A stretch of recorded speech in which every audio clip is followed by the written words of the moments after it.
Ja, da sind wir ja mal wieder in meiner Küche.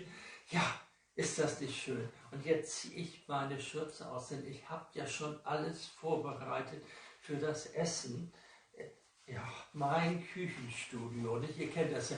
Ich mache das jetzt wieder so wie früher. Nicht, das ist übrigens mein Schutz, den hat mir Maren aus Berlin genäht und mir irgendwann zugeschickt. Ist das nicht nett?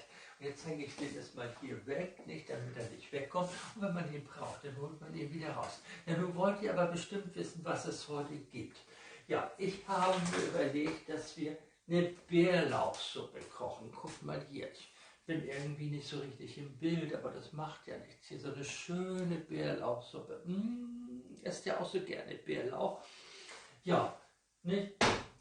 Das war auch ganz einfach zu machen. Wenn ihr das Rezept haben wollt, schreibt mich an cpr@küchenstudio. Nee, wir waren das?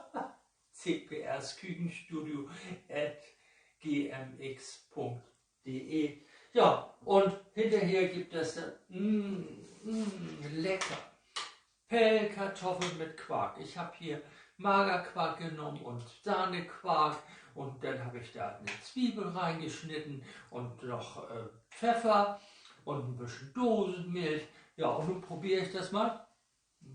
Wäre gut. Mir hat ja mal einer gesagt, man darf nicht probieren mit dem Löffel, in dem man kocht. Aber ist mir ja egal. Ne? Also schmeckt wunderbar. Und dann habe ich hier noch so einen ganz schönen Gurkensalat. Ja, das ist auch so ein schönes Rezept, habe ich in meinem Buch drin. Ne?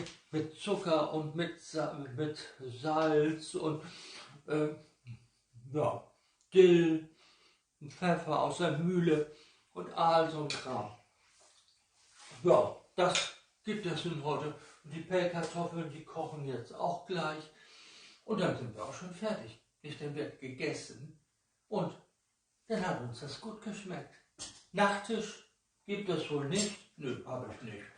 Vielleicht gibt es mich als Nachtisch, aber das reicht ja auch schon so. Wer will dann so einen alten Knacker als Nachtisch haben? Naja, nun ist aber gut und Schluss und ernst, komm her, Spaß, geh weg. Ich wünsche euch was. Tschüss, bis bald.